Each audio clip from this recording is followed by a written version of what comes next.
Hello everybody, my name is RetroBoy03, and welcome to a bit of a different kind of video today, because instead of doing a Let's Play or doing a review of a Lego set, today we'll be looking at this awesome TOMY Classic Sonic plush that they released for the 25th anniversary, and well, I'll just kind of be giving my appraisal of this plush, and, well, I'll give you a hint right now. I'm not going to do a final verdict, because the answer is yes, get this plush. If you see this plush, get it. It has some very special things about it, so it'll probably become very valuable in the coming years.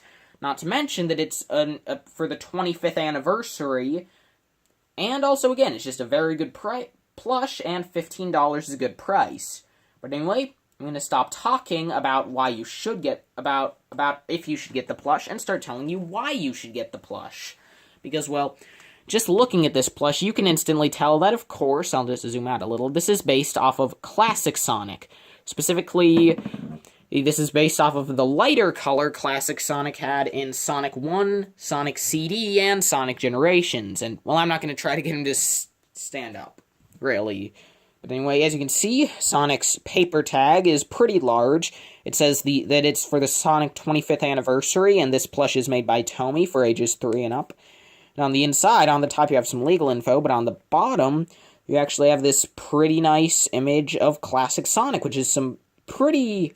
No, you don't really see this art very often, so I think it's a good choice. It's not one of the very common pieces. And in general, I really like the silvery look of the tag. It looks nice. And, well, Sonic's... Well, it's not really a tush tag, since it's coming out of his side. But anyway, it just says Sonic the Hedgehog, as well as it has some legal info. By the way, if you're curious, all of the paper tags are different. Like, for example, like, they all have the Sonic logo on the front, but, like, for example, if you got Tails, it would say Tails there, and then it would have Tails artwork inside. So that's just pretty nice, in my opinion. But anyway, enough about the tags, onto the plush itself, and, well, as you can see, probably the most notable thing about this plush is it's so shiny! That's because this plush is entirely covered in a nice crushed velvet material. Yeah, it just gives this plush a very shiny, unique look. Now, this plush is 8 inches tall, and just for comparison's sake, I'll bring in a Lego minifigure so you can see how large this plush is. And, like, this is how large it is if it's standing up. So, yeah, So now to look at some of the details of this plush, we'll start with the head, which in my opinion looks really nice. The eyes are fine, like the division between the blue and the white is not perfect, but it's good. I really love the embroidery for Sonic's eyes. His mouth is nicely embroidered. His nose isn't perfect because, well, it's a bit pointier than it probably should be, but I think it looks nice, especially from the front. You can see that he has these ears, which are just kind of 2D, but on one side they're blue, and on the other side they're this nice, shiny, creamish color, I guess you could say. So it looks pretty cool. So yeah, I really like Sonic, and all of his back spikes are very well stuffed. Like, in general, this plush is very well stuffed. Like, this is very good for a mass-produced American Sonic plush. I mean, like, there are a few problems, but they're all unique to mine. There aren't any problems that are, like, universally a problem with this. It's just slight mistakes that happen in the manufacturing of mine. You see Sonic's stomach looks very nice. It's well stuffed. And well, the circle for the Sonic's stomach isn't perfect. It's fine. Like, it's not perfectly round, but it's still pretty good. Sonic's arms are nice and floppy, and Sonic's hands are nice, although it is a bit odd how the gloves are like the shiny material, but then the glove cuffs are just normal white with no shininess. But, yeah, one of those mistakes I was talking about on mine is that here the fingers aren't embroidered perfectly on this hand. However, on this hand, they do look really nice, so I don't really mind it. Like, again, it's just a small thing. You can see Sonic's legs are nice and floppy like the arms, and he has the same cuffs, but they look a lot better on the shoes because the white stripes on Sonic's shoes are just a normal matte white instead of being shiny. But I do like the shiny color of Sonic's shoes, as well as how it's actually a bit of a different shiny red underneath. I really like that detail.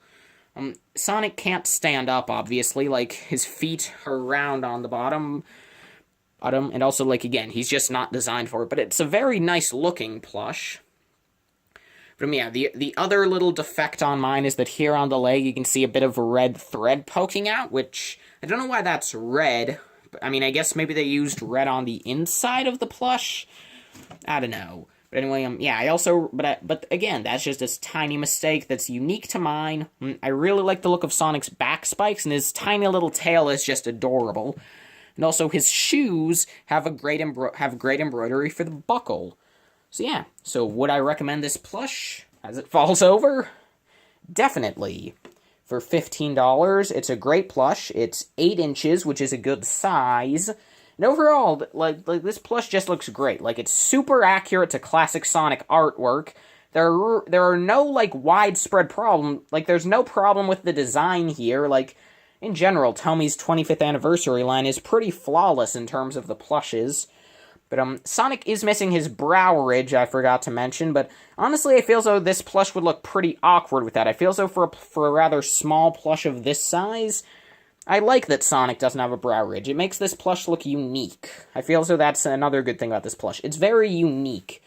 As far as I know, this is the only really shiny Sonic plush, which of course makes this unique. It's a 25th anniversary item, so that'll make it become rare, like in general. This plush will probably become very rare in the coming years, or at least very, not rare, more it'll become very wanted, and it'll probably sell for a lot of money, so definitely pick this plush up. But, something that definitely wasn't intentional, but it's just a happy accident, is that, in my opinion, if you look at this plush, this actually kind of looks like what you would expect from a Sonic Mania Sonic plush, something that we're not getting. Because, I mean, it's very accurate to Sonic's design, except, you know, it's just very shiny. It's very nice, shiny blue. So it's a pretty happy accident that ended up happening, because, like, for example, if we look at the case of Sonic Generations here, you can see that in that game, Classic Sonic, and this is basically the same color it was in Sonic's 1 and CD, Sonic in Classic Sonic isn't this bright of a blue normally. It's only in Mania that he's this color. So it's actually pretty interesting that they went with this design, but I'm very glad that they did. Like, this is just an awesome plush, looks very unique. And I mean, heck, it looks like a Mania plush. So if you want on any merchandise for Mania, this 25th anniversary plush, well, it's the way to go in my opinion. So anyway, thank you all so much for watching, and I will see all of you in the next video. Bye.